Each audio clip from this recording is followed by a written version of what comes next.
এক যুবকের মা নাই, শুধু বাবা আছে।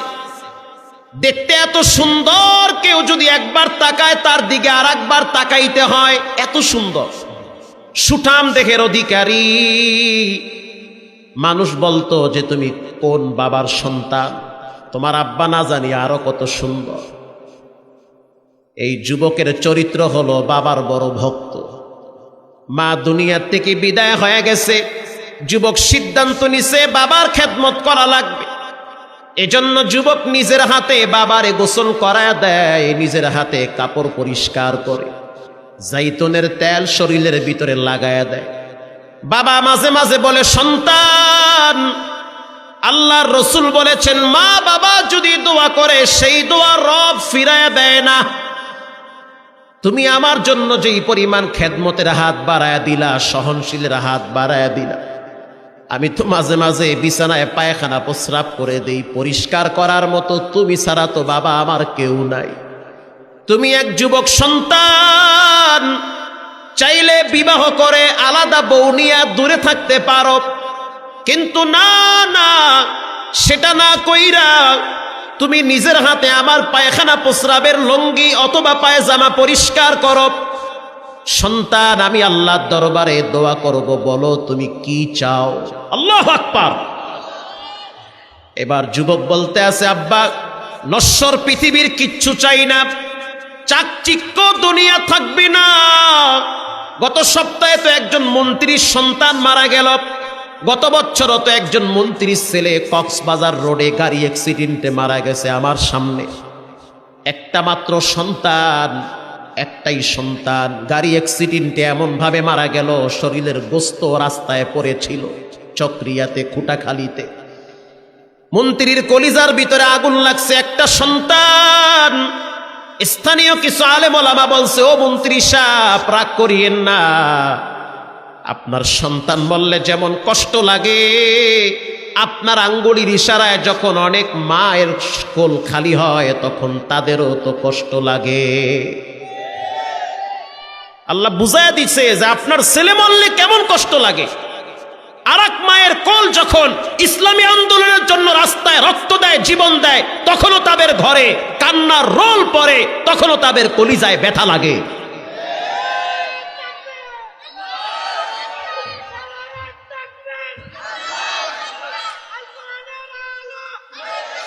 মুসলমান ভাইয়েরা আমার, বাবাই বলতে আছে, ও সন্তান, তুমি আল্লাহর কাছে কি চাও বলো, আমি দোয়া করি। সন্তান বলতে আছে, বাবা, এতটুকুন দোয়া করো যে আল্লাহ আমাকে মৃত্যুর সময় যেন ঈমান দান করে, আমার মৃত্যুর সময় যেন আল্লাহ আমাকে জবানে কালেমা নসিব করে। অনেক ভালো কাজ করলাম, যদি মৃত্যুর সময় জবানে কালেমা না আসে, এই ভালো কাজের কোনো মূল্য থাকবে না। আবার একটা মানুষ জীবনে অনেক অপরাধ করছে, যদি মৃত্যুর সময় রবের দয়ায় জবানে কালেমা আসে তো সে মাপ পেয়ে গেল। মান কানা আখিরু কালামি লা ইলাহা ইল্লাল্লাহ, যার জীবনের শেষ কথা লা ইলাহা ইল্লাল্লাহ, তার ঠিকানা হবে আল্লাহর জান্নাতে। বাবা, একটু দোয়া করেন যেন আল্লাহ আমাকে মৃত্যুর সময় জবানে কালেমা দান করে। 2 নম্বরে আপনি এই দোয়াটা আল্লাহর কাছে করেন যেন আল্লাহ পাক আমার মৃত্যুর পরে 2টা জান্নাতের মালিক বানায় দেয়। এবার বাবা আল্লাহর দরবারে দোয়া করতে আছে, আল্লাহ, তোমার নবী বলেছেন যদি মা বাবা খুশি হয় তো রব নাকি খুশি হয়, আর যদি মা বাবা কষ্ট পায় তো রব নাকি কষ্ট পায়। তো আমি এই সন্তানের বাপ, আমি আমার সন্তানের উপরে খুশি আছি, এরে মাফ কইরা দাও, এর মৃত্যুর সময় জবানে কালেমা দান করিও, আবার মৃত্যুর পরে 2টা জান্নাতের মালিক বানায়া দিও। বাবায় দোয়া করতে আছে, সন্তান পাশে বইসা বলতে আছে আমিন। বাবায় বলতে আছে স্পষ্ট, বাবায় বলতে আছে, আমার দিল বলতেছে রব এই দোয়া কবুল করেছে।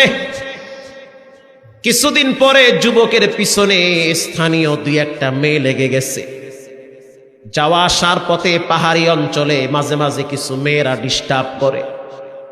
স্থানীয় একজন সম্ভ্রান্ত পরিবারের সন্তান, যুবতী সুন্দরী মেয়ে প্রস্তাব দিয়েছে যে আমি তোমার সাথে পার্সোনাল সময় কাটাতে চাই। মেয়েটা বলতে আছে সময় কাটাতে চাই। যুবক বলতেছে ইন্নী আখাফুল্লাহ, আমি একজন রে ভয় পাই, তিনি হলেন কে? ইন দি মিন টাইমে মেয়েটা সিদ্ধান্ত নিয়েছে, যেহেতু বারবার যুবক প্রস্তাব প্রত্যাখ্যান করে, আজকে আমি এই যুবককে পিছন থেকে জড়ায় ধরব। ঘটনাক্রমে একদিন মাগরিবের নামাজের পরে যুবক পাহাড়ি অঞ্চল থেকে আসতেছে। এবার এই মেয়েটা পিছন থেকে আইসা যুবককে জড়ায় ধরছে। যুবক বলতে আছে আল্লাহ, রক্তে মাংসে করা আমি একজন মানুষ, আমি একজন টাগরা নওজোয়ান যুবক, একটা সুন্দরী সুশ্রী মেয়ে যদি আমাকে ধরে, আমার ভিতরেও খায়েশ তখন জাগ্রত হয়, নফস তখন এলোমেলো হয়ে যায়। আয় আল্লাহ, তোমার দয়া ছাড়া আমার বাঁচার কোনো গতি নাই। আমি জানি আমার এই রক্তের ভিতরে কোনো নাপাক নাই। যেই মেয়েটার জন্য তুমি আমাকে এখনো পর্যন্ত পবিত্র রাখছো, আমি পবিত্র থাকতে চাই। আল্লাহু আকবার বলেন। অতএব আমি খারাপ কাজে জড়িত হওয়ার আগে তুমি আমাকে মৃত্যু দান করো। হাদিসে আসছে বান্দার দোয়া কখনো কখনো বিনা পর্দায় কবুল করেন কে? জ্বর চলে আসছে, শরীর ঘামাইতেছে, মেয়েটা ভাবতে আছে কি ব্যাপার, শরীর এত গরম কেন? ভয়েতে শরীর ছেড়ে দিয়ে মেয়েটা দৌড় মারছে।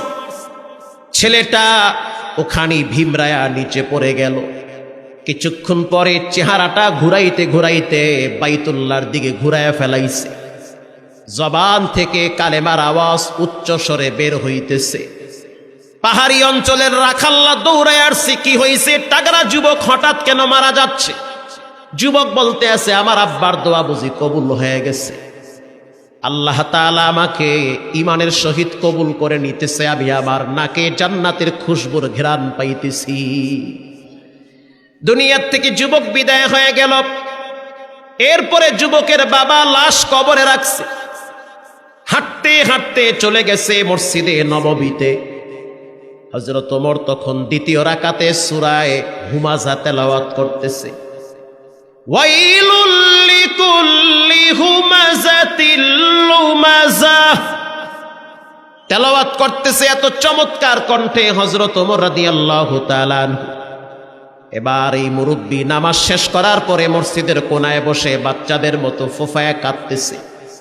হযরত ওমরের বড় মায়া লাগছে, কাছে আইসা বলতে আছে কে আপনি, কেন কাঁদতেছেন, চোখের পানি কেন বায়া বায়া পড়তেছি? এবার মুরব্বী বলতে আছে ওমর, নিজের হাতে আমি আমার বাচ্চাটারে কবরে রাখছি, আর আমি এটাও জানি কবর কারো জন্য জান্নাতের বাগান, কারো জন্য জাহান্নামের গর্ত। আমার সন্তানটাকে যদি কবরের মাটি চাপ দেয়, আমি বাপ সহ্য করতে পারবো না, কারণ কবর প্রতিদিন বলে আনা বাইতুজ জুলুমাত, আমি হলাম অন্ধকার ঘর, একাকী ঘর, সাপ বিচ্ছুর ঘর। কে কোন দল করেন জানার বিষয় না, কে কোন মত পোষণ করেন আপনার ব্যাপার। দল কবরে যাবে না, নেতা নেত্রী কবরে যাবে না, আপনি একাই 3 কাপড় নিয়ে ফকিরের মতো কবরে চলে যাবে। হযরত ওমর বলতে আছে তোমার সন্তান তো অনেক বড় নেককার সন্তান, চলো তোমার সন্তানের কবরের পাশে একটু দাঁড়াই। এবার মুরব্বী চলে গেল সন্তানের কবরের কাছে, হযরত ওমর পিছে পিছে চলে গেল।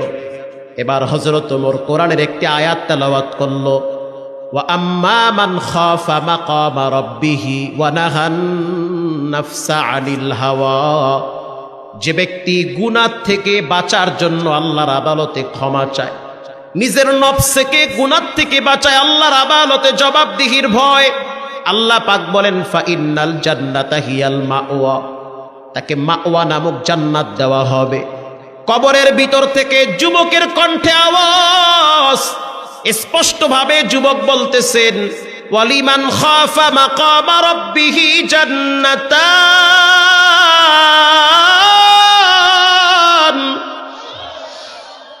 আপনি মনে করছেন রব আমারে বুঝি একটা জান্নাত দিছে? না না, আমার আব্বার দোয়া কবুল হয়ে গেছে।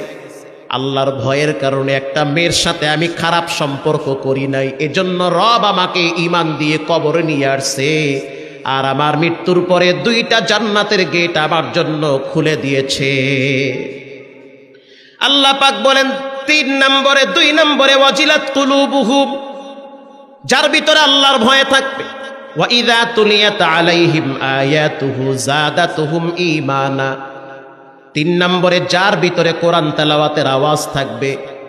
আল্লাযীনা ইউকিমুনাস সালাত, 4 নম্বরে যে ব্যক্তি নামাজ আদায় করবে। ঈমানের প্রথম দাবি হলো নামাজ। যার জীবনে নামাজ নাই তার জীবন অন্ধকার। এজন্য যুবক ভাইয়েরা, মুরব্বী বাবারা, পায়ে হাত দিয়ে বলি, জীবন চলে গেল, নামাজ ছাড়া যাবে না। আল্লাহর রাসূল বলেন, মান গাদা ইলাল মসজিদ আও রাহা আ'আদাল্লাহু লাহু নুজুলাহু মিনাল জান্নাহ কুল্লামা গাদা আও রাহা, যে ব্যক্তি সকালে আর সন্ধ্যায় মসজিদে আসবে আর যাবে, মানে নামাজ আদায় করে, সালাত আদায় করে, আল্লাহর রাসূল বলেন কিয়ামতের ময়দানে আল্লাহ নিজ কুদরতি হাতে ওই বান্দার মুখে মেহমানদারি করাবে। কিয়ামতের ময়দানে সর্বপ্রথম হিসাব হবে নামাজ। যেই বন্ধু বান্ধব নামাজ পড়ে না, এমন বন্ধু বান্ধব তালাক দিয়ে দাও, দরকার নাই এমন বন্ধু বান্ধব। যেই বন্ধু বান্ধব নামাজ পড়ে তাদের সাথে সম্পর্ক ভালো রাখো। আমি যুবকদেরকে বলবো, একটা কুত্তা 5টা কুত্তার কাছে নিরাপদ থাকে। বর্তমান সময় একজন মানুষ 2 জন মানুষের কাছে নিরাপদ থাকে না। বন্ধুর হাতে বন্ধু খুন হয়। আজকের পত্রিকায় আপনারা দেখছেন, একজন স্বামী তার স্ত্রীকে জবাই করছে। স্ত্রীর বয়স 16 বছর, স্বামীর বয়স 18 বছর। জবাই করার পরে স্বামী গলায় দড়ি দিয়ে আত্মহত্যা করছে। রক্ত দিয়া দেওয়ালে লেখছে, হায় রে প্রেম, হায় রে প্রেম, রক্ত দিয়া লেখছে। তাইলে বুঝেন, যত মজা তত সাজা। আব্বা আম্মার চোখের পানি জড়াইয়া গোপনে আর একটা মায়ের লইয়া ফিল্ডিং মারবেন, শান্তির ঘুম হবে না, অশান্তির আগুনে জ্বলে পুড়ে মরবে। আব্বা আম্মাকে না জানাইয়া গোপনে একটা মেয়ের নিয়ে চলে আসছে। আর আপনার আব্বা আম্মারে মানুষ খোটা দেয়। আপনার একদিন মেয়ে হবে, ছেলে হবে, সেদিন বুঝবেন ছেলে মেয়েরা উল্টা পাল্টা করলে বাবার কতটা কষ্ট লাগে। এজন্য নামাজ, নামাজ, নামাজ, নামাজ ছাড়া কোনো লাইনে জান্নাতে যাওয়া যাবে না। আউয়ালু মা ইউহাসাবু বিহিল আবদু ইয়াউমাল কিয়ামাতিস সালাহ, কিয়ামতের দিন সর্বপ্রথম নামাজের হিসাব নিবেন কে? আমি আপনাদেরকে 2 মিনিটে একটা হাদিস শোনাই, কষ্ট হবে। 2টা মিনিট। গভীর রাত, প্রচন্ড শীতের ভিতরে মা আয়েশা বলেন যে আমার হাতে পানি লাগছে। আমি মনে করছি মস্কের পানি পইরা গেছে, কিন্তু আমি তাকায়া দেখলাম মস্কের পানি পড়ে নাই। নবীর নামাজ কেমন, তোমার আমার নামাজ কেমন? চার দোকানে বসে ঘন্টার পর ঘন্টা ধৈর্যের সহিত চা খাইতে পারে, বিড়ি টানতে পারে, আর মসজিদে 10টা মিনিট নামাজ পড়বে সেই ধৈর্য থাকে না, যায় সবার শেষে, বের হয় সবার আগে। আর যদি ইমাম সাহেব বলে জিলাফি আছে, তাইলে 2-4 রাকাত আরো নফলও পড়ে। আরো যদি বলে যে এই বাকি নামাজ বাদ, কাচ্চি বিরিয়ানি আছে, ফোন দিয়া বাচ্চা কাচ্চা যে দিয়েছে, হ্যাঁ গো কয় তোরাও তাড়াতাড়ি মসজিদে আয়, মসজিদ বড় ভালো জায়গা। কথা কন না গা? ওই চাচা একা হুজুর ঠিক কথাই কইছে। আরো কন, এই ভাইরাস আমগো দেশে আছে না নাই? এমন নামাজ পড়লে হবে না, এমন নামাজ পড়লে হবে না। নামাজ পড়তে হবে সাহাবায়ে কেরামের মতো। আল্লাহর হাবিব যেভাবে নামাজ আদায় করেছে, সালাত করেছে, সেইভাবে পড়া লাগবে। একজনের জন্য পড়তে হবে, তিনি হলেন কে? মা আয়েশা বলেন আমার হাতে পানি লাগছে। আমি তাকাইয়া দেখতেছি আল্লাহর নবী সিজদায় গিয়া কাঁদতেছে, আর তার চোখের পানি বায়া বায়া বায়া বায়া পড়তেছে। আল্লাহু আকবার। এরপরে আমি লম্বা টাইম অপেক্ষায় রইলাম, দেখতেছি নবী সিজদায় পড়ে আছে, পাও নাড়ায় না, মাথাও নাড়ায় না।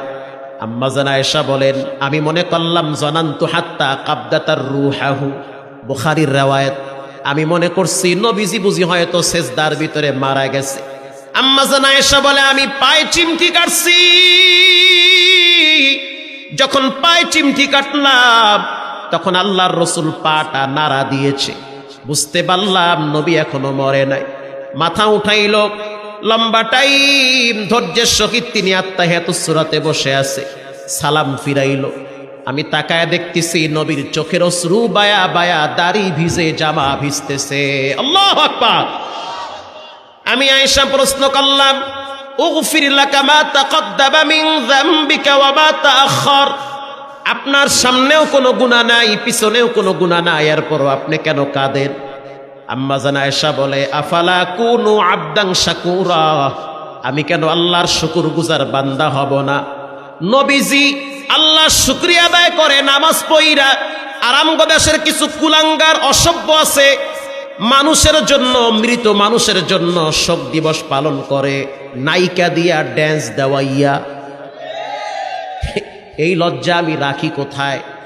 লজ্জার বিষয়। শোক দিবস পালন করে ড্যান্স দেওয়াইয়া, মাইয়া গো দিয়া ড্যান্স দেওয়ায়, আছে না নাই? একজন মৃত ব্যক্তির জন্য দোয়া করেন, কান্নাকাটি করেন, নামাজ পড়েন, ইসালে সওয়াব করেন, অসুবিধা আছে? তাহলে মেয়েদেরকে দিয়া ড্যান্স দেওয়ায়া দেয়া, ঢোল তবলা বাজাইয়া নেকি পাঠান না, গুনাহ পাঠান, হিসাব মিলান। দলের জন্য অন্ধ হয়েন না। যদি আপনার নেতাকে প্রকৃত ভালোবাসতে হয়, কোরআন সুন্নাহর আলোকে ভালোবাসতে হবে। ফুল দিয়া বোবার নাহান খাড়ায় রয়েছে, বোমবাস্টিং মার্কা নেতা। আমি কইলাম, স্যার কি পড়ছেন? তো মুইও পারি না, মোর আব্বাইও পারে না। আছে না নাই? না, অভাব নাই। কি লেগে এরম খাড়ায় রয়েছে? ফুল দিয়ে 2-4 রাকাত নামাজ পড়ে দোয়া করতে, একটু ভালো করে কান্দাকাটি করেন, কান্দেন, কেন সে তো পানি আহে না, আব্বার লগি কান্দি নাই, হেল লাগে আবার কান্দি। কথা ঠিক না বেঠিক? তাহলে হুজুরকে এত বাস দেন কা? ওইটা তো ফর্মালিটি মানতে হয়। কি ফর্মালিটি? ওলামায়ে কেরাম তো সঠিক কথা বলে, তাওহীদের কথা বলে, ইসলামের কথা বলে, ওয়াহদানিয়াতের কথা বলে, সঠিক কথা, সঠিক মেসেজ, হক কথা বললে তো রামবামদের শরীরে অ্যালার্জি চুলকানি শুরু হয়। এজন্য নামাজ গুরুত্বপূর্ণ ইবাদত। সংক্ষেপে আমি 1 মিনিটে বলি। কষ্ট হচ্ছে? 1 মিনিট। এবার বলেন, একটা মানুষকে যখন কবরের সময় দেওয়া হয়, সুয়াল জবাব আছে না নাই? একজন লোক লড়াচড়া করবেন না, আমার দিকে তাকান।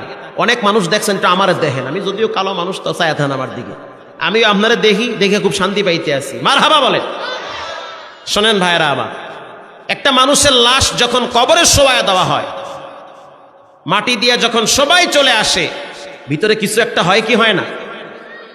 কি হয়? টুর্নামেন্ট হয়, সুয়াল জবাব হয় না? হয়তো প্রশ্ন করা হয়, মান রব্বুকা, এতে কোনো সন্দেহ আছে? এবার বলেন, আমাদের রব কে? প্রশ্ন করা হবে, মান রব্বুকা। জানতে চাই, ও নাটোরের মুসলমান, রাজশাহীর মুসলমান, সচেতন মুসলমান, আপনাদের ভিতরে ইমানের পাওয়ার সবচেয়ে বেশি। আমার এই ওস্তাদ তিনিও বলেছে যে হক কথা বলার কারণে আমিও মামলা খাইছি কয়েকটা। কথা কন না কা? তারপরও পিছপাও হয় নাই। আলেমরা টাকায় বিক্রি হইতে পারে না, গরু ছাগল টাকায় বিক্রি হয়। গরু ছাগল টাকায় বিক্রি হয়, আলেম, হক্কানি আলেম টাকায় বিক্রি হয় না। প্রয়োজনে ফাঁসির কাস্টে ঝুলবে, জেলখানায় পচবে, গলবে, তারপরেও তারা রামবামদের সামনে মাথা নত করে না। কোন আলেমের স্বভাব এটা হতে পারে না, হক কথা বলেই যাবে। আরে ভাই, আমনে আমারে মাররে, আমনে বাচ্চা গেল তো বুঝলাম বাচ্চা গেছে, আমনেও তো মরবেন। আমনে আমারে মাররে যদি বাচ্চা যান, 200 বছর হায়াত পাইয়া যান, তো মাইরালাম। আর যদি মনে করেন না হুজুর আমারে মাররে মুইও মরমু, তা ফাও মাইরা লাভ কি? কথা কান না গা? দরকার নাই মারামারির, বাচ্চা দেন কিছুদিন। যারা হকপন্থী তাদেরকে সম্মান করেন, শ্রদ্ধা করেন, হককে বাধা দিবেন না, হককে বাধা দিয়েন না। পারলে সহযোগিতা করেন, না পারলে চুপ থাকেন। নেতা নেত্রীর জন্য চামচামি করে আখিরাত নষ্ট করিয়েন না। ভয় লাগতেছে আপনাদের? কোনো ভয় নাই, কোনো ভয় নাই। আল্লাহর জমিনে কোরআনের কথা উন্মুক্ত ভাবে হবে, কোনো ভয় নাই। নবীরাও ভয় পায় নাই, সাহাবীরাও পায় নাই, যুগে যুগে তাবিনরাও পায় নাই, সালাফরাও পায় নাই। এখনো বাংলার জমিনে কিছু আলেম কোরআনের কথা, হক কথা সাদাকে সাদা বলবে, কালাকে কালা বলবে, রাতকে রাত বলবে, দিনকে দিন বলবে, চামচামি করে পরকাল তারা নষ্ট করতে পারে না। এবার লাশ কবরে রাখার পরে প্রশ্ন করা হয়, মান রব্বুকা, মান রব্বুকা, বাংলায় না আরবিতে? আরবিতে। রব এমন একটা শব্দ যার বাস্তব প্র্যাকটিক্যাল ট্রেনিং দেওয়া হয় নামাজের মাধ্যমে। একটা মানুষ যখন নামাজে দাঁড়ায় আলহামদুলিল্লাহি রব্বিল আলামিন বলেন, রব শব্দ আছে না নাই? এই তো রব। এরপরে যখন রুকুতে যায় সুবহানা রাব্বিয়াল আযীম বলেন, রব আছে না নাই? যখন দাঁড়ায় রব্বানা লাকাল হামদ বলেন, রব আছে না নাই? এক মিনিট, এখানেও রব আছে। এরপরে যখন আপনার অস্তিত্বকে বিলীন করে দিয়ে সবচেয়ে দামি কপালটা মাটিতে ঠেকায় দেন, সুবহানা রাব্বিয়াল আ'লা বলেন, এখানেও রব আছে না নাই? কবরে যে উত্তর দিবেন এইটার বাস্তব প্র্যাকটিক্যাল ট্রেনিং তো লাগবে নামাজের মাধ্যমে। এক যুবকের মা নাই, শুধু বাবা আছে। দেখতে এত সুন্দর, কেউ যদি একবার তাকায় তার দিকে আর একবার তাকাইতে হয়, এত সুন্দর সুঠাম দেহের অধিকারী। মানুষ বলতো যে তুমি কোন বাবার সন্তান, তোমার আব্বা না জানি আরো কত সুন্দর। এই যুবকের চরিত্র হলো বাবার বড় ভক্ত। মা দুনিয়ার থেকে বিদায় হয়ে গেছে, যুবক সিদ্ধান্ত নিছে বাবার খেদমত করা লাগবে। এজন্য যুবক নিজের হাতে বাবারে গোসল করায় দেয়, নিজের হাতে কাপড় পরিষ্কার করে জাইতুনের তেল শরীরের ভিতরে লাগায়া দেয়। বাবা মাঝে মাঝে বলে, সন্তান, আল্লাহর রসুল বলেছেন মা বাবা যদি দোয়া করে সেই দোয়া রব ফিরায় দেয় না।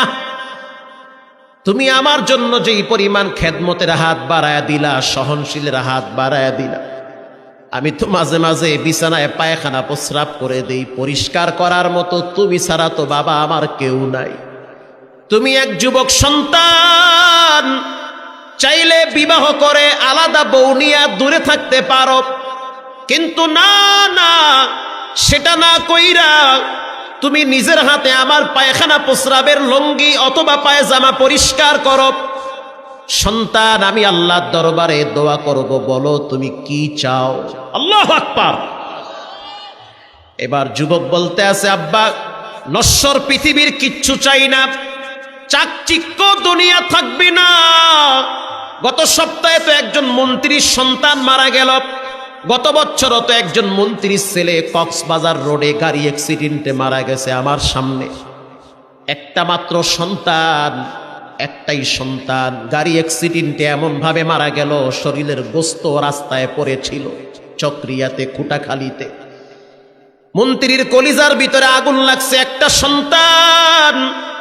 স্থানীয় কিছু আলেম ওলামা বলছে, ও মন্ত্রী সাহেব রাগ করিয়েন না, আপনার সন্তান বললে যেমন কষ্ট লাগে, আপনার আঙ্গুলির ইশারায় যখন অনেক মায়ের কোল খালি হয় তখন তাদেরও তো কষ্ট লাগে।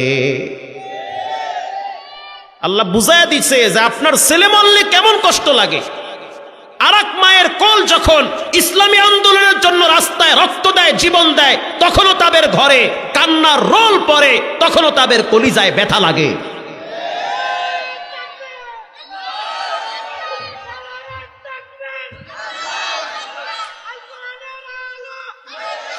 মুসলমান ভাইয়েরা আমার, বাবাই বলতে আছে, ও সন্তান তুমি আল্লাহর কাছে কি চাও বলো, আমি দোয়া করি। সন্তান বলতে আছে, বাবা এতটুকু দোয়া করো যে আল্লাহ আমাকে মৃত্যুর সময় যেন ঈমান দান করে, আমার মৃত্যুর সময় যেন আল্লাহ আমাকে জবানে কালেমা নসিব করে। অনেক ভালো কাজ করলাম, যদি মৃত্যুর সময় জবানে কালেমা না আসে, এই ভালো কাজের কোনো মূল্য থাকবে না। আবার একটা মানুষ জীবনে অনেক অপরাধ করছে, যদি মৃত্যুর সময় রবের দয়ায় জবানে কালেমা আসে তো সে মাপ পেয়ে গেল। মান কানা আখিরু কালামি লা ইলাহা ইল্লাল্লাহ, যার জীবনের শেষ কথা লা ইলাহা ইল্লাল্লাহ, তার ঠিকানা হবে আল্লাহর জান্নাতে। বাবা একটু দোয়া করেন যেন আল্লাহ আমাকে মৃত্যুর সময় জবানে কালেমা দান করে। 2 নম্বরে আপনি এই দোয়াটা আল্লাহর কাছে করেন যেন আল্লাহ পাক আমার মৃত্যুর পরে 2টা জান্নাতের মালিক বানায় দেয়। এবার বাবা আল্লাহর দরবারে দোয়া করতে আছে, আল্লাহ তোমার নবী বলেছেন যদি মা বাবা খুশি হয় তো রব নাকি খুশি হয়, আর যদি মা বাবা কষ্ট পায় তো রব নাকি কষ্ট পায়। তো আমি এই সন্তানের বাপ, আমি আমার সন্তানের উপরে খুশি আছি, এরে মাফ কইরা দাও, এর মৃত্যুর সময় জবানে কালেমা দান করিও, আবার মৃত্যুর পরে 2টা জান্নাতের মালিক বানায়া দিও। বাবায় দোয়া করতে আছে, সন্তান পাশে বইসা বলতে আছে আমিন। বাবায় বলতে আছে স্পষ্ট, বাবায় বলতে আছে, আমার দিল বলতেছে রব এই দোয়া কবুল করেছে। কিছুদিন পরে যুবকের পিছনে স্থানীয় 2-1টা মেয়ে লেগে গেছে। যাওয়া আসার পথে পাহাড়ি অঞ্চলে মাঝে মাঝে কিছু মেয়েরা ডিস্টার্ব করে। স্থানীয় একজন সম্ভ্রান্ত পরিবারের সন্তান যুবতী সুন্দরী মেয়ে প্রস্তাব দিয়েছে যে আমি তোমার সাথে পার্সোনাল সময় কাটাতে চাই। মেয়েটা বলতে আছে সময় কাটাতে চাই, যুবক বলতেছে ইন্নী আখাফুল্লাহ, আমি একজন রে ভয় পাই, তিনি হলেন কে? ইন দি মিন টাইমে মেয়েটা সিদ্ধান্ত নিয়েছে যেহেতু বারবার যুবক প্রস্তাব প্রত্যাখ্যান করে, আজকে আমি এই যুবককে পিছন থেকে জড়ায় ধরব। ঘটনাক্রমে একদিন মাগরিবের নামাজের পরে যুবক পাহাড়ি অঞ্চল থেকে আসতেছে। এবার এই মেয়েটা পিছন থেকে আইসা যুবককে জড়ায় ধরছে। যুবক বলতে আছে আল্লাহ, রক্তে মাংসে করা আমি একজন মানুষ, আমি একজন তাগড়া নওজোয়ান যুবক, একটা সুন্দরী সুশ্রী মেয়ে যদি আমাকে ধরে, আমার ভিতরেও খায়েশ তখন জাগ্রত হয়, নফস তখন এলোমেলো হয়ে যায়। আয় আল্লাহ, তোমার দয়া ছাড়া আমার বাঁচার কোনো গতি নাই। আমি জানি আমার এই রক্তের ভিতরে কোনো নাপাক নাই। যেই মেয়েটার জন্য তুমি আমাকে এখনো পর্যন্ত পবিত্র রাখছো, আমি পবিত্র থাকতে চাই। আল্লাহু আকবার বলেন। অতএব আমি খারাপ কাজে জড়িত হওয়ার আগে তুমি আমাকে মৃত্যু দান করো। হাদিসে আসছে বান্দার দোয়া কখনো কখনো বিনা পর্দায় কবুল করেন কে? জ্বর চলে আসছে, শরীর ঘামাইতেছে, মেয়েটা ভাবতে আছে কি ব্যাপার, শরীর এত গরম কেন? ভয়েতে শরীর ছেড়ে দিয়ে মেয়েটা দৌড় মারছে। ছেলেটা ওখানে ভীমরায়া নিচে পড়ে গেল। কিছুক্ষণ পরে চেহারাটা ঘুরাইতে ঘুরাইতে বাইতুল্লাহর দিকে ঘুরায় ফেলাইছে। জবান থেকে কালেমার আওয়াজ উচ্চ স্বরে বের হইতেছে। পাহাড়ি অঞ্চলের রাখাল্লা দৌড়ায় আসছে, কি হয়েছে? তাগড়া যুবক হঠাৎ কেন মারা যাচ্ছে? যুবক বলতে আছে আমার আব্বার দোয়া বুঝি কবুল হয়ে গেছে, আল্লাহ তাআলা আমাকে ইমানের সহিত কবুল করে নিতেছে, আমি আমার নাকে জান্নাতের খুশবুর ঘ্রাণ পাইতেছি।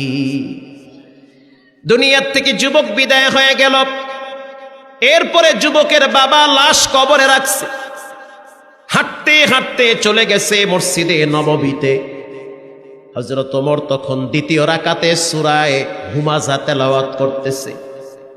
ওয়াইলুল লিকুল্লি হুমাযাতিল লুমাযা তেলাওয়াত করতেছে এত চমৎকার কণ্ঠে হযরত ওমর রাদিয়াল্লাহু তাআলা।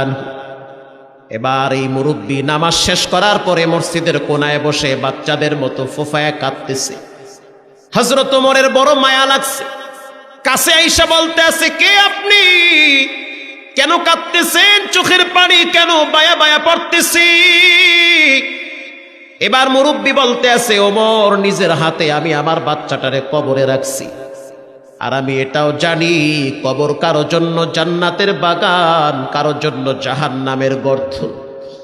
আমার সন্তানটাকে যদি কবরের মাটি চাপ দেয় আমি বাপ সহ্য করতে পারবো না, কারণ কবর প্রতিদিন বলে আনা বাইতুজ জুলুমাত, আমি হলাম অন্ধকার ঘর, একাকী ঘর, সাপ বিচ্ছুর ঘর। কে কোন দল করেন জানার বিষয় না, কে কোন মত পোষণ করেন আপনার ব্যাপার। দল কবরে যাবে না, নেতা নেত্রী কবরে যাবে না, আপনি একাই 3 কাপড় নিয়ে ফকিরের মতো কবরে চলে যাবে। হযরত ওমর বলতে আছে, তোমার সন্তান তো অনেক বড় নেককার সন্তান, চলো তোমার সন্তানের কবরের পাশে একটু দাঁড়াই। এবার মুরব্বি চলে গেল সন্তানের কবরের কাছে, হযরত ওমর পিছে পিছে চলে গেল।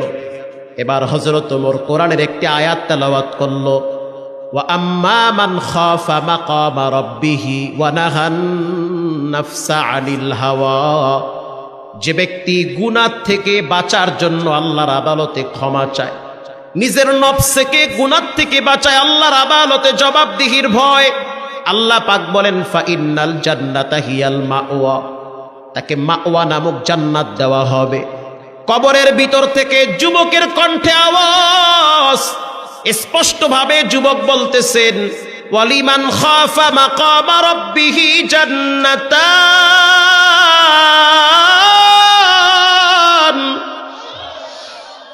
আপনি মনে করছেন রব আমারে বুঝি একটা জান্নাত দিছে? না না, আমার আব্বার দোয়া কবুল হয়ে গেছে।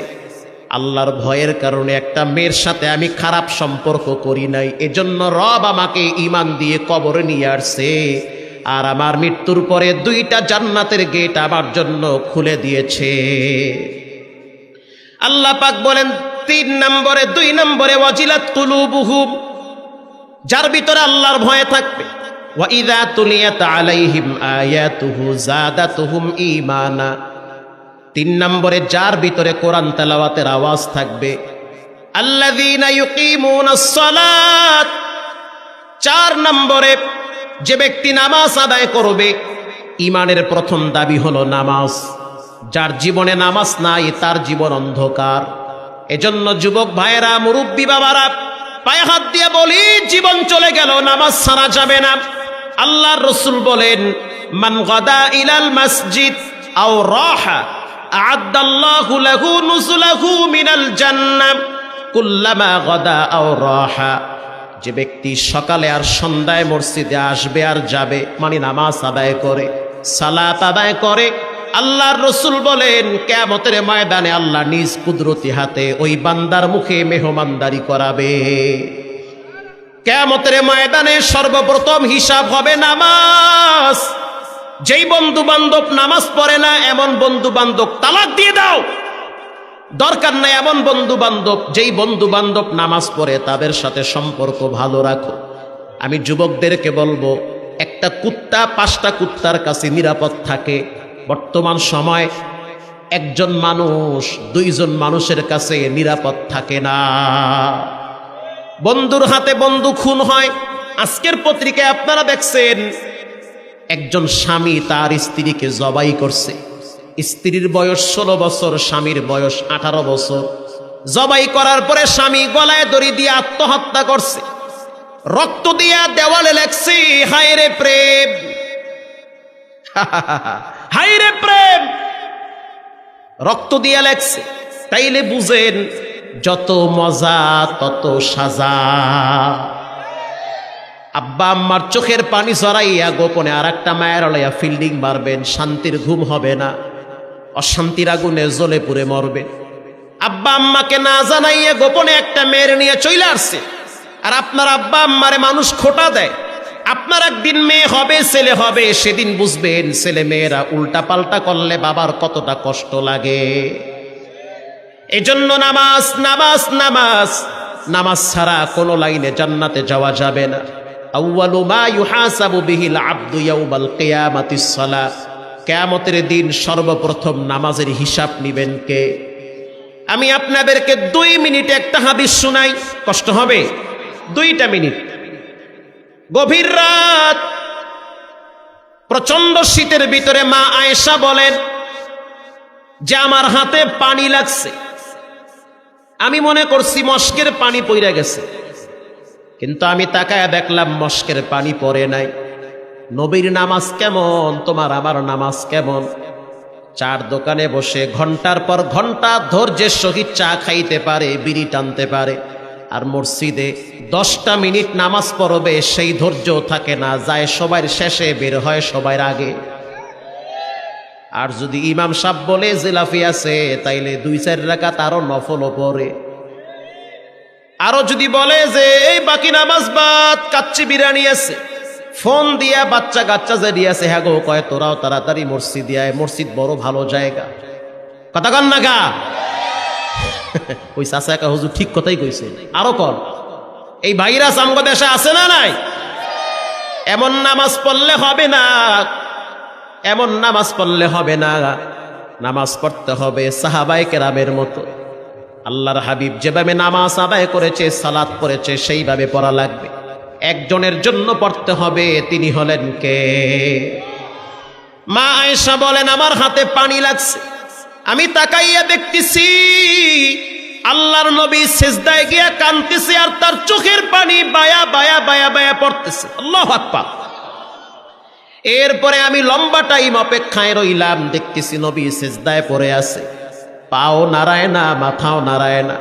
আম্মা জান আয়েশা বলেন আমি মনে করলাম জানান্তু হাত্তা কাবদাতার রূহাহু, বুখারীর riwayat, আমি মনে করছি নবীজি বুঝি হয়তো সিজদার ভিতরে মারা গেছে। আম্মা জান আয়েশা বলে আমি পায়ে চিমটি কাটছি, যখন পায়ে চিমটি কাটলাম তখন আল্লাহর রাসূল পাটা নাড়া দিয়েছে, বুঝতে পারলাম নবী এখনো মরে নাই। মাথা উঠাইল, লম্বা টাইম ধৈর্যের সহিত তিনি আত্তাহিয়াতুস সূরাতে বসে আছে, সালাম ফিরাইল। আমি তাকায় দেখতেছি নবীর চোখের অশ্রু বায়া বায়া, দাড়ি ভিজে, জামা ভিজতেছে। আল্লাহু আকবার। আমি আয়েশা প্রশ্ন করলাম উগফির লাকা মা তাকদ্দামা মিন যামবিকা ওয়া মা তাআখার, আপনার সামনেও কোনো গুনাহ নাই, পিছনেও কোনো গুনাহ নাই, এরপরও আপনি কেন কাঁদেন? আম্মা জান আয়েশা বলে আফালা কুনু আবদান শাকুরা, আমি কেন আল্লাহর শুকরগুজার বান্দা হব না? নবীজি আল্লাহর শুকরিয়া আদায় করে নামাজ পড়া। আরামগো দেশের কিছু কুলাঙ্গার অসভ্য আছে, মানুষের জন্য, মৃত মানুষের জন্য শোক দিবস পালন করে নায়িকা দিয়া ড্যান্স দেওয়াইয়া। এই লজ্জা আমি রাখি কোথায়? লজ্জার বিষয়, শোক দিবস পালন করে ড্যান্স দেওয়াইয়া, মাইয়া গো দিয়া ড্যান্স দেওয়ায়, আছে না নাই? একজন মৃত ব্যক্তির জন্য দোয়া করেন, কান্নাকাটি করেন, নামাজ পড়েন, ইসালে সওয়াব করেন, অসুবিধা আছে? তাহলে মেয়েদেরকে দিয়া ড্যান্স দেওয়ায়া দেয়া, ঢোল তবলা বাজাইয়া নেকি পাঠান না, গুনাহ পাঠান, হিসাব মিলান। দলের জন্য অন্ধ হইেন না। যদি আপনার নেতাকে প্রকৃত ভালোবাসতে হয়, কোরআন সুন্নাহর আলোকে ভালোবাসতে হবে। ফুল দিয়া বোবার নাহান খাড়ায় রয়েছে, বোমবাস্টিং মার্কা নেতা। আমি কইলাম স্যার কি পড়ছেন? তো মুইও পারি না, মোর আব্বাইও পারে না। আছে না নাই? না, অভাব নাই। কি লেগে এরম খাড়ায় রয়েছে? ফুল দিয়ে 2-4 রাকাত নামাজ পড়ে দোয়া করতে, একটু ভালো করে কান্দাকাটি করেন, কান্দেন, কেন সে তো পানি আহে না, আব্বার লাগি কান্দি নাই, হেল লাগি আবার কান্দি। কথা ঠিক না বেটি? তাহলে হুজুরকে এত বাস দেন কা? ওইটা তো ফর্মালিটি মানতে হয়। কি ফর্মালিটি? উলামায়ে কেরাম তো সঠিক কথা বলে, তাওহীদের কথা বলে, ইসলামের কথা বলে, ওয়াহদানিয়াতের কথা বলে, সঠিক কথা, সঠিক মেসেজ, হক কথা বললে তো রামবামদের শরীরে অ্যালার্জি চুলকানি শুরু হয়। এজন্য নামাজ গুরুত্বপূর্ণ ইবাদত। সংক্ষেপে আমি 1 মিনিটে বলি, কষ্ট হচ্ছে? 1 মিনিট। এবার বলেন, একটা মানুষকে যখন কবরের সময় দেওয়া হয়, সুয়াল জবাব আছে না নাই? একজন লোক লড়াচড়া করবেন না, আমার দিকে তাকান। অনেক মানুষ দেখছেন, তো আমার দেখেন, আমি যদিও কালো মানুষ, তো চায় থাকেন আমার দিকে, আমি আপনারা দেখি, দেখে খুব শান্তি পাইতে আছি। মারহাবা বলেন। শোনেন ভাইরা আমার, একটা মানুষের লাশ যখন কবরের শোয়ায় দেওয়া হয়, মাটি দিয়ে যখন সবাই চলে আসে, ভিতরে কিছু একটা হয় কি হয় না? কি হয়? টুর্নামেন্ট হয়, সুয়াল জবাব হয় না? হয়তো প্রশ্ন করা হয় মান রব্বুকা, এতে কোনো সন্দেহ আছে? এবার বলেন আমাদের রব কে? প্রশ্ন করা হবে মান রব্বুকা। জানতে চাই ও নাটোরের মুসলমান, রাজশাহীর মুসলমান, সচেতন মুসলমান, আপনাদের ভিতরে ইমানের পাওয়ার সবচেয়ে বেশি। আমার এই ওস্তাদ তিনিও বলেছে যে হক কথা বলার কারণে আমিও মামলা খাইছি কয়েকটা। কথা কন না কা? তারপরও পিছপাও হয় নাই। আলেমরা টাকায় বিক্রি হইতে পারে না। গরু ছাগল টাকায় বিক্রি হয়। গরু ছাগল টাকায় বিক্রি হয়, আলেম হক্কানি আলেম টাকায় বিক্রি হয় না। প্রয়োজনে ফাঁসির কাস্টে ঝুলবে, জেলখানায় পচবে, গলবে, তারপরেও তারা রামবামদের সামনে মাথা নত করে না। কোন আলেমের স্বভাব এটা হতে পারে না, হক কথা বলেই যাবে। আরে ভাই, আপনি আমারে মাররে, আপনি বাচ্চা গেল তো বুঝলাম বাচ্চা গেছে, আপনিও তো মরবেন। আপনি আমারে মাররে যদি বাচ্চা যান, 200 বছর হায়াত পাইয়ে যান, তো মাইরালাম। আর যদি মনে করেন না হুজুর আপনারে মাররে মুইও মরমু, তা ফাও মাইরা লাভ কি? কথা কান না গা। দরকার নাই মারামারির, বাচ্চা দেন কিছুদিন। যারা হকপন্থী তাদেরকে সম্মান করেন, শ্রদ্ধা করেন, হককে বাধা দিবেন না, হককে বাধা দিয়েন না। পারলে সহযোগিতা করেন, না পারলে চুপ থাকেন। নেতা নেত্রীর জন্য চামচামি করে আখিরাত নষ্ট করিয়েন না। ভয় লাগতেছে আপনাদের? কোনো ভয় নাই, কোনো ভয় নাই। আল্লাহর জমিনে কোরআনের কথা উন্মুক্ত ভাবে হবে, কোনো ভয় নাই। নবীরাও ভয় পায় নাই, সাহাবীরাও পায় নাই, যুগে যুগে তাবিনরাও পায় নাই, সালাফরাও পায় নাই। এখনো বাংলার জমিনে কিছু আলেম কোরআনের কথা, হক কথা, সাদাকে সাদা বলবে, কালাকে কালা বলবে, রাতকে রাত বলবে, দিনকে দিন বলবে, চামচামি করে পরকাল তারা নষ্ট করতে পারে না। এবার লাশ কবরে রাখার পরে প্রশ্ন করা হয়, মান রব্বুকা, মান রব্বুকা। বাংলায় না আরবিতে? আরবিতে। রব এমন একটা শব্দ যার বাস্তব প্র্যাকটিক্যাল ট্রেনিং দেওয়া হয় নামাজের মাধ্যমে। একটা মানুষ যখন নামাজে দাঁড়ায়, আলহামদুলিল্লাহি রব্বিল আলামিন বলেন, রব শব্দ আছে না নাই? এই তো রব। এরপরে যখন রুকুতে যায়, সুবহানা রাব্বিয়াল আযীম বলেন, রব আছে না নাই? যখন দাঁড়ায়, রব্বানা লাকাল হামদ বলেন, রব আছে না নাই? 1 মিনিট, এখানেও রব আছে। এরপরে যখন আপনার অস্তিত্বকে বিলীন করে দিয়ে সবচেয়ে দামি কপালটা মাটিতে ঠেকায় দেন, সুবহানা রাব্বিয়াল আ'লা বলেন, এখানেও রব আছে না নাই? কবরে যে উত্তর দিবেন, এইটার বাস্তব প্র্যাকটিক্যাল ট্রেনিং তো লাগবে নামাজের মাধ্যমে।